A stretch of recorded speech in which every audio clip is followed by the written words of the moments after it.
It's what we feel and what we want to do and what gives us pleasure, because that pleasure is reflected into the audience. And so we have to make ourselves happy. And then within that, we can find to bring joy and happiness to our audience. La la la la la, the things you want to do. La la la la la, the things you want to do. I'm Liz Sumner, and this is I Always Wanted To, the podcast where I interview people who are doing things that others long to do. What have you always wanted to try? Someday I will heed the call and sail off into the blue. Someday I will bag it all and do the things I want to do. La la la la la, the things you want to do. La la la la la, the things you want to do. Hi everyone. It's hard to think about circus without memories of childhood. My mind goes to the Russian circus I saw when I was about 8 years old and watching Cecil B. DeMille's The Greatest Show on Earth on TV. I've seen a couple of Cirque du Soleil performances, and I love the direction that circus has taken since I was a child. I watch from afar, and I'm amazed by the magical world being presented to me. Possibly my favorite part of doing this podcast is meeting people who live in a world I know nothing about and hearing how they got there and what inspires them. Allison makes her living flying through the air and dreaming up productions with intriguing titles like The Great Mr. Swindle's Traveling Peculiarium. Her husband and son ride a motorcycle up a tightrope toward her. Who wouldn't want to know more about that? Here's the interview. My guest today is Allison Bly. Allison is a professional aerialist and the co-founder of Salto Entertainment, which presents original and innovative live-action productions across the U.S. and internationally. Welcome, Allison. Thank you. Thank you for having me.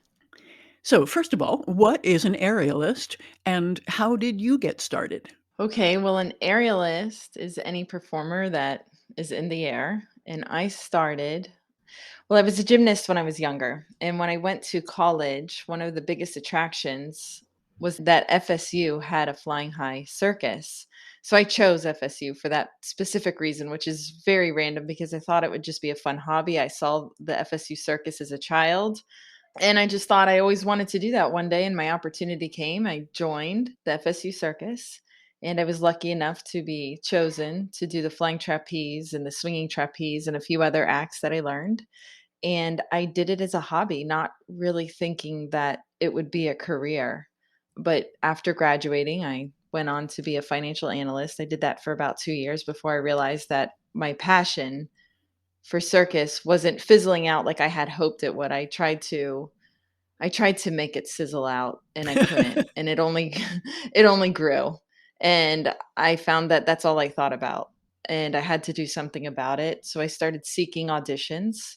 I found a flying trapeze audition. I went to the audition and I got the job. So I left everything behind and I went on to pursue that passion. I love that. I absolutely love people who make big leaps because their heart tells them to. That's wonderful. Now, what did gymnastics give you, and what did you have to learn in order to do flying trapeze? Gymnastics gave me some fundamental skills that were very useful as far as body awareness and strength. Because with flying trapeze, one of their requirements was that you had to do 10 pull-ups. And that's really difficult to accomplish as an adult if you haven't been working on it. So I had the strength background. That was my strong point. I had some, body awareness background. I was able to flip. I was able to do a couple things. But once you're up on the trapeze, you have to learn. One of the biggest things is learning how to fall to your back. And no matter what you do, you need to make it to your back. You don't want to land on your feet. You don't want to land on your stomach. And that was probably the hardest part, is getting over the fear of falling, basically. I had a previous guest talking about trapeze as an amateur, and she didn't say anything about how you fall. So tell me Yes. about what happens when you fall on your face or your feet. What's wrong with that? Well, if you fall on your feet, coming from such a high fall and with such, great speeds, Mm, you just crumble. The net is very loose as mm, well. The looser it is, the safer it is, though. mhm. But, I've seen somebody land on their feet and they dislocated their knee and their hip. Ooh. So that doesn't work. If you land on your stomach, we like to call it I call it the scorpion. You don't want to do a scorpion pose. That's when your butt comes around and kicks you in the back of the head. You don't want that. If you're a contortionist, I have a sister-in-law who's a contortionist, and so she said that position never bothered her. So I like to stretch Uh-huh. before the act, even if you Okay. don't need a lot of flexibility to do the act. It might be useful if you hit the net bad. And so the safest position for you to really land in is on your back. It's the most cradling, comfortable. That's what everybody is taught. You need to make it to your back. And so if you do get lost in the air from doing Mhm, spinning tricks, a really good aerialist or flyer will find themselves and continuously make it to their back. And those are my fears. Whatever I do, I just want to know that I'm going to make it to my back. I'm not going to over rotate to my head. I'm not going to land on my feet. So that for me, that is the fear of the flying act is falling. mhm, mhm. And do you do other kinds of acts besides flying trapeze? Yes, I do a swinging trapeze act. It's a solo act, and I stand on the trapeze, I swing, and then I jump off at the peaks of the swing, and you can accomplish a backflip, a front flip, or dive off the front. And so you have to utilize the weightlessness moments of a swing. And for that act, I do have a safety harness on, and my husband is on the other end of it. And then I also do a aerial silks routine, Mhm. which you're always attached to the silks, meaning you hold on. The idea is to not let go. I love Mhm. that. Um, there's a bungee trapeze act I do where you're hooked to a harness and bungee, so it's more visual. You're flying and flipping, and the difficult part is being able to get back to the trapeze bar. So you release, you come back, and that's the difficult part. And I also do other aerial acts with my husband. We ride a motorcycle up a high wire cable. Oh my god.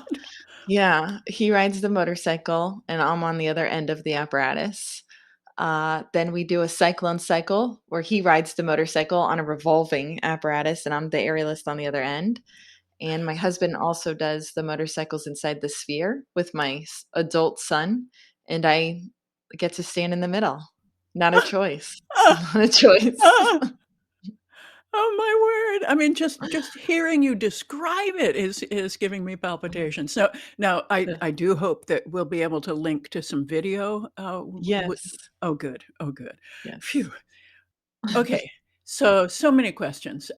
You are also a producer. So tell me about the transition from performer to circus producer. Okay, so I have to actually credit my husband for that. He had a lot of ambitions to become a producer.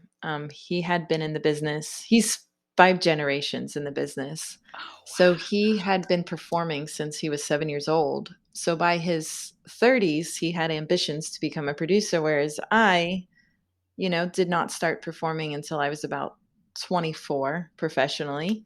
Mhm. And I didn't have those same ambitions. I actually came from office in a very studious lifestyle. I wanted to be free. And I didn't want to take on those stresses of being a producer. But Mm. as time passed, I found the same passion as him. And together we produced Motomaniacs, Flippin', Motorcycle Circus, and our pride and joy right now is the great Mr. Swindle's Traveling Peculiarium. So I have to credit my husband in kind of finding those ambitions within me and the thrill. Mhm. It's another thrill. There's a lot of uncertainties in producing, and it's addicting. Mm. And we found the passion for producing is very easy because you get to make your imagination come to life, and that's the best part of it. But the stressful part of it is making sure that you can fill the seats. And I think that we have crafted that over the past 10 years, and we've gotten better at it, and we now enjoy the gamble, I guess you can call it, Mhm. rather than worrying about it. Well, before I forget, tell me about Mr. Swindles. What is involved in that production? That production is the most unique production we have ever come up with, and probably the most unique I think I've ever witnessed. Wow. It's about an impresario, Mr. Swindle. He is the founder of the circus. Of course, he's a character. He's not real. Mhm. Um, and he's a swindler. His name is Mr. BS Swindler. It is it is everything you would believe it to be, and then he has his right-hand man. It's a his shady accomplice, Mhm. Doctor Elixir. He's an old-fashioned medicine man, and his job is to serve you alcohol, so we can appear better than we actually are. And then he has a Mr. Swindle has a gold-digging girlfriend because, of course, Mhm. he would. Mhm. And then there are characters throughout the show that are just absurd. We have 2 comedians. Sometimes they change as we change the show every year. So sometimes they're Mhm. bank robbers and they're looking for a place to hide, and this Mhm. seems like a good place because we're full of con artists, so why not have another one? Mhm. Um, and it's just fun. The whole thing is about having fun. And even if you don't remember what act you saw or the specifics about the show, you will remember the feeling that you had, and usually it's a good one. So that is kind of what the show is based on, is making the audience feel good and laugh and forget about any problem that they may have had prior to entering. So it's a 90 minutes of a good time. Do you travel, or is it established in a place like Las Vegas, or how does one see it? We are located currently in Florida. That's where we're based out of. So our show travels through the west side of Florida, Sarasota, Inglewood, Punta Gorda. And then we do go to the east side of Florida. We went to Boca Raton, Florida. And the tour will be growing as soon as we can get this pandemic under Mhm. wraps. Mhm. We had to close in 2020, right after Mhm. Boca Raton, and our tour was supposed to grow. We had Mhm. opened the show in 2018, so 2019 we grew a little bit, and in 2020 we were growing a lot. So we've just kind of had to pull back, and in 2023 we're going to reopen in Mhm. January back in Inglewood, Florida, Sarasota, and it'll go on. And is it in a building, or do you create your It's own space in an open field with tents? We actually have a tent. It seats 400 people. It's very intimate. The tent was constructed in Italy, actually, Mhm. by one of the premier tent makers in the world. So it is more than you would imagine it to be. It's a very spectacular tent. If you would imagine the Cirque du Soleil tent, but Mhm. miniaturized, that's what Mm, it looks mhm, like. mhm, okay. And, I have to ask because salto means jump in Italian. Does it also mean it in Spanish? Is that where you got your name? Yes. Aha. Yes, and the story behind that is we had a company for several years with a partner, and the company fell apart in Mm. 2014, and we needed to jump to the next thing. So that was the inspiration behind that. That's great. It's a wonderful name. Tell me about your husband's 5 generations, He's and he started at 7. Yes, he's 5 generations. His name is Ivan Espana. He comes from a flying trapeze background. His family is very well known within the industry for the Flying Trapeze Act. He was recently inducted into the Circus Ring of Fame in St. Armand's Circle in Sarasota. And being inducted into the Circus Ring of Fame means that you've had a significant contribution to the art and culture of circus. Oh, So he has a plaque on the Ring of Fame amongst many other incredible icons such as P.T. Barnum and the Ringling Brothers. So it's a very wow. high honor to be inducted. And it's him and his siblings that were inducted. They had a Flying Trapeze Act, all of them. There's 6 of them total. 3 boys, 3 girls. And then aside from that, he also won the Silver Clown at Monte Carlo, at the Oh, festival in Monte Carlo, which is presented by the Princess Stephanie. wow. I think I'm getting that right. I have not been myself. He has. Mhm. He is very well known within the business for his acts, and if you ever witness it or you can Google it, the Flying Españas. It's a trapeze act, and what made their act so special is not exactly the tricks that they accomplished, it's how they presented it, and it was the style that they presented it. And it really set them apart and kind of influenced the Flying Trapeze act ever since. What a wonderful legacy. That is very exciting. So, tell me about how circuses are different from what they were when I was a kid. Well, they've changed a lot. So, you know, little by little, the animals are disappearing. You don't encounter too many animal acts, and not like you used to. Mhm. The style of presentation, I think, has been influenced by Cirque du Soleil, definitely. Sometimes you don't have a ringmaster, sometimes you do. I think that they've just changed into many different ways, and one circus may not compare to the other anymore. You might find a more traditional show or a more modern show. I just think that, especially with the Great Mr. Swindle's Traveling Peculiarium, although it doesn't have circus in the name, there's a lot of circus aspects to it, but I wouldn't quite call it a circus either. So I Mm. think that it's just morphed into so many different forms. And I think it's great because, we're not a one size fits all society. You need something different for everybody. We'll have more with Allison Bly about her plans for the future after the break. Okay, once you get back into the world and everything is safe for audiences, what are your big dreams about where this is gonna go? For us, our big dreams, and I say us because me and my husband, we run Mr. Swindles. Our biggest dream is to travel it full time.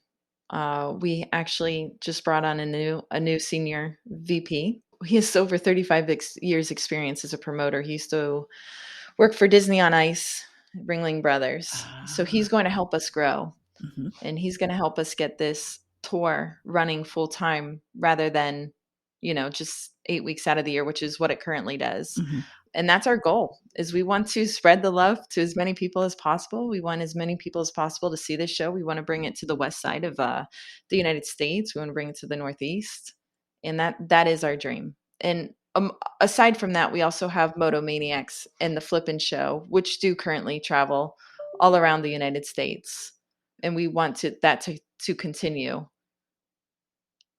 its path as well as grow Mr. Swindles. Yes, So you have multiple shows going at the same time, yes, and are you a performer in multiple shows? yes, My goodness, and you want to grow. So, yes. when you expand, will you be able to continue to perform?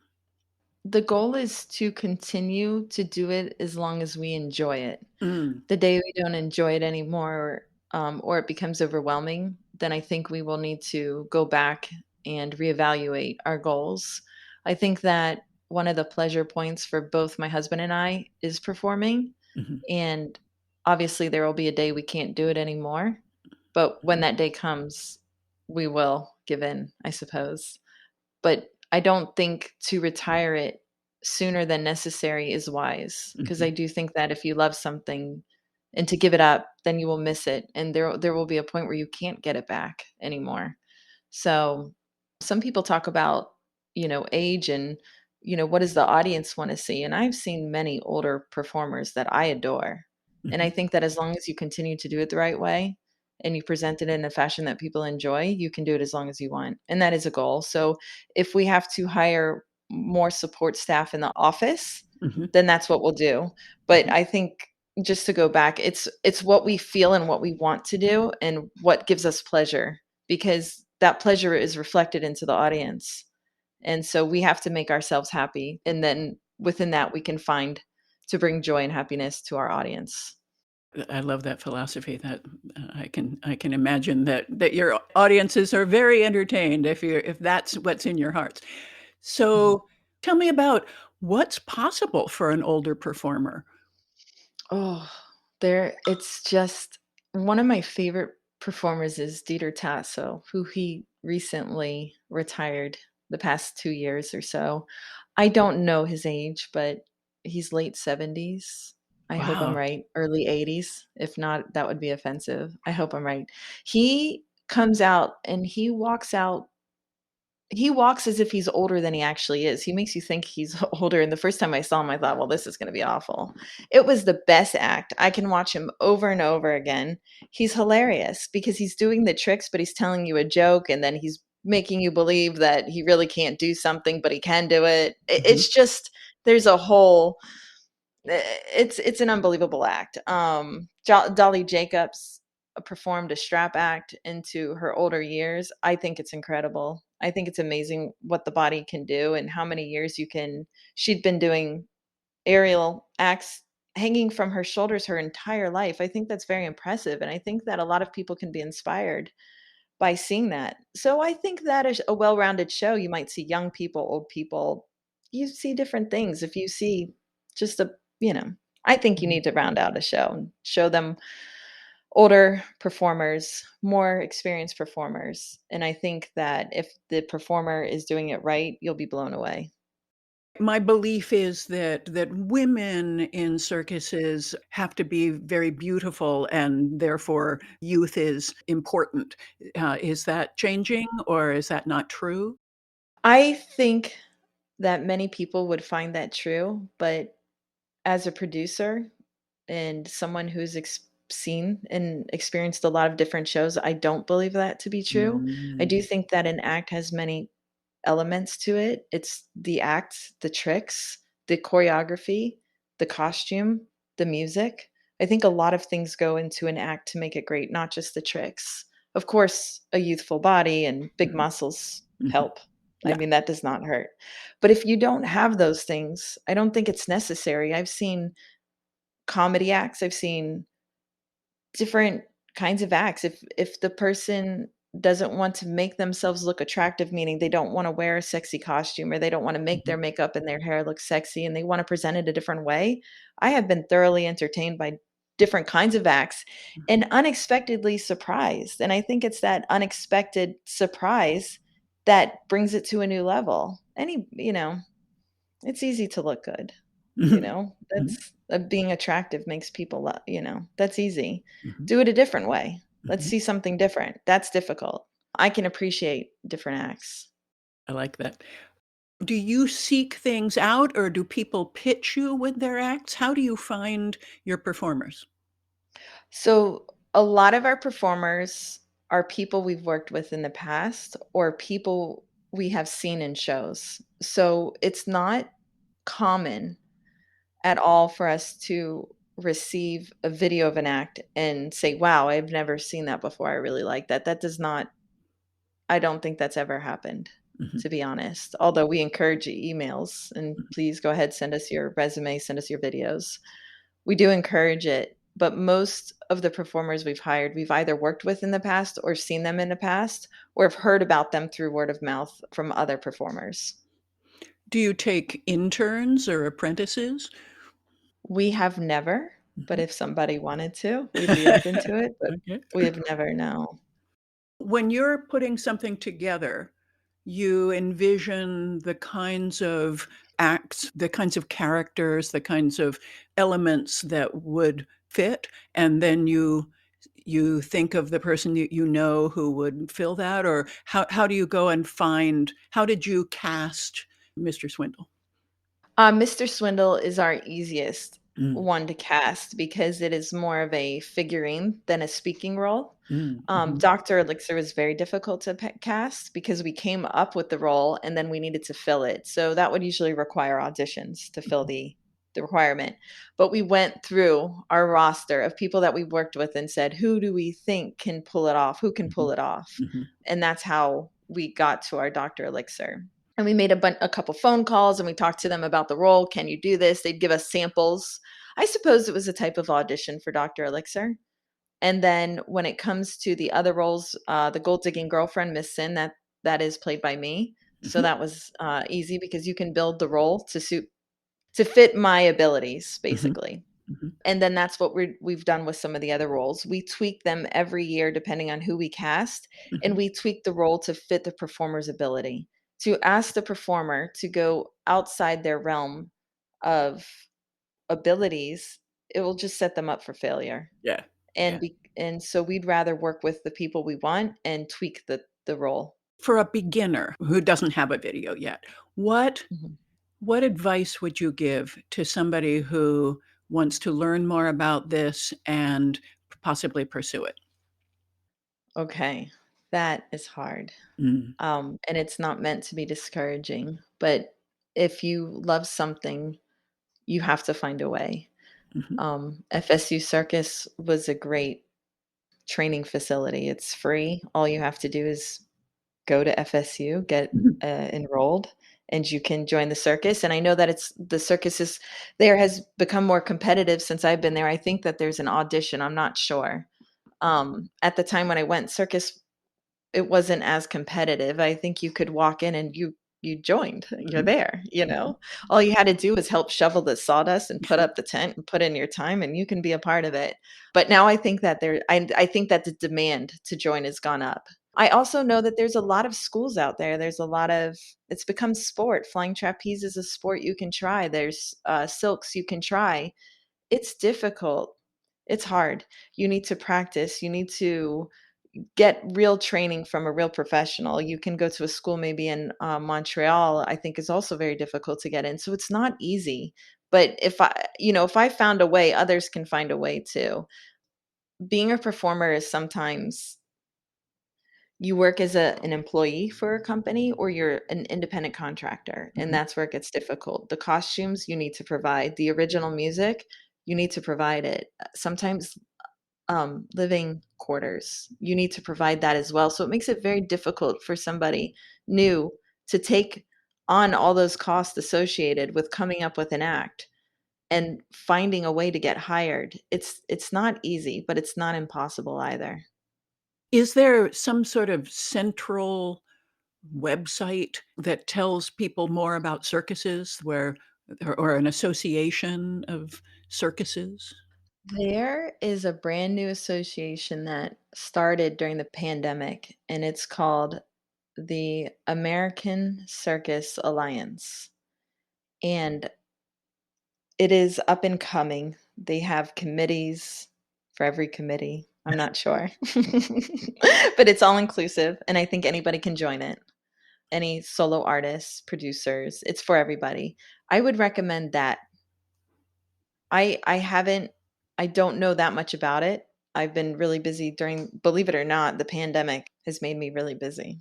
Which is silly, but it's true. So I haven't had that much time to explore it myself, but I do think that it would be a great resource for anybody.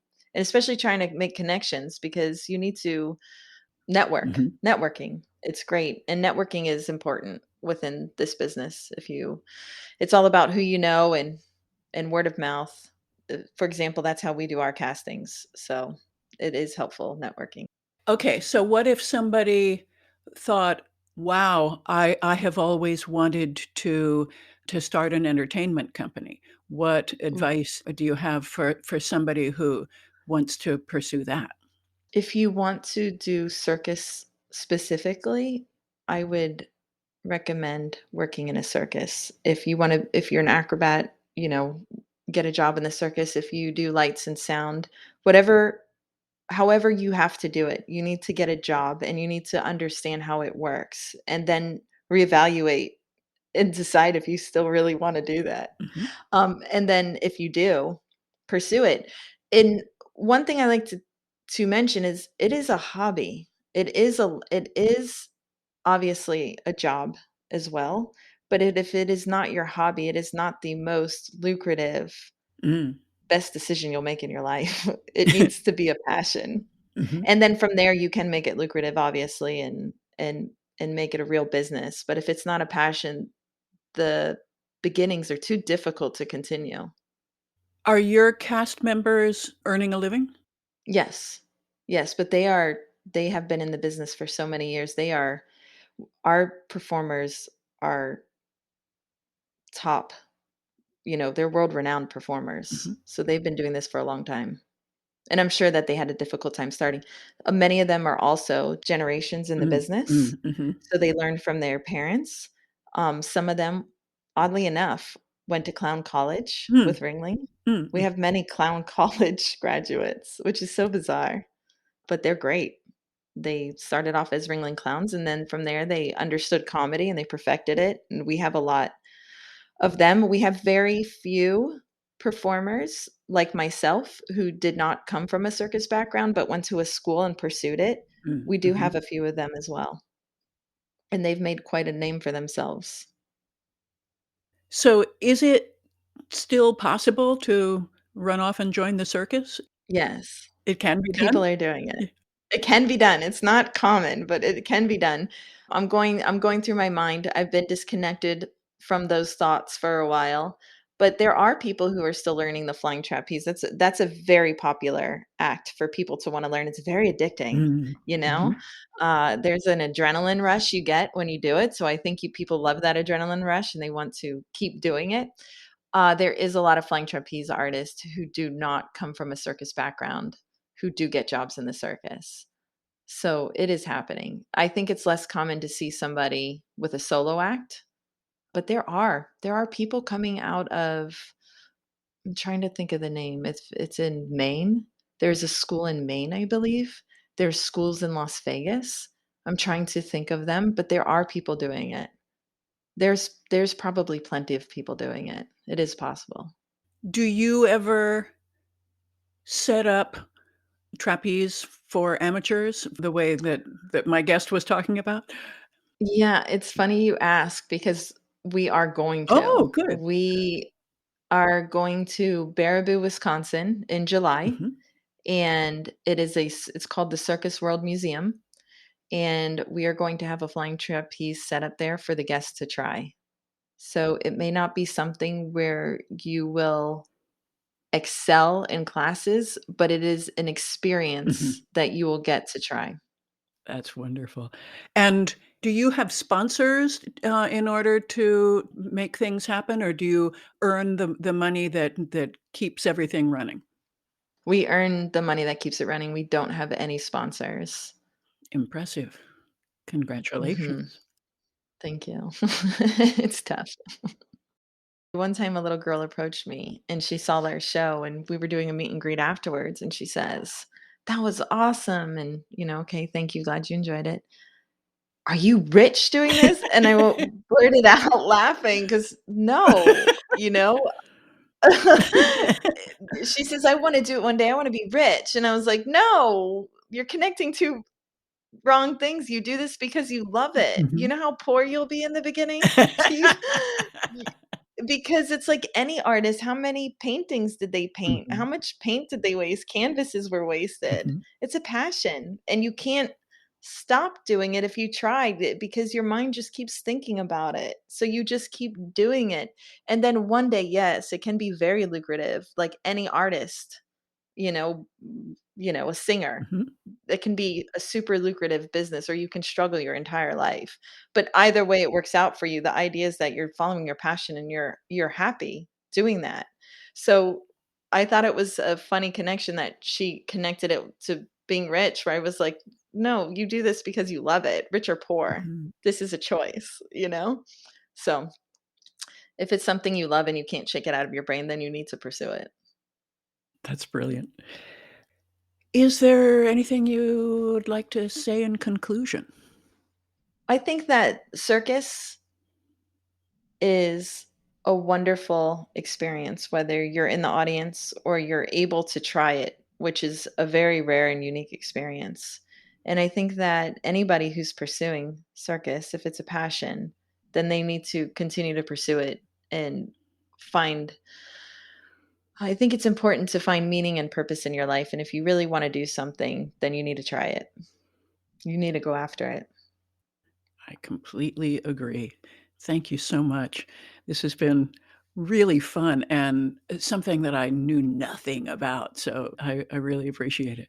Thank you for having me. My thanks to Allison Bly of Salto Entertainment. You can find out more about her and find links to some of her performances in the show notes. I appreciate all the ways you show your support on patreon.com/alwayswanted, sharing it with your friends, giving me feedback, and leaving reviews.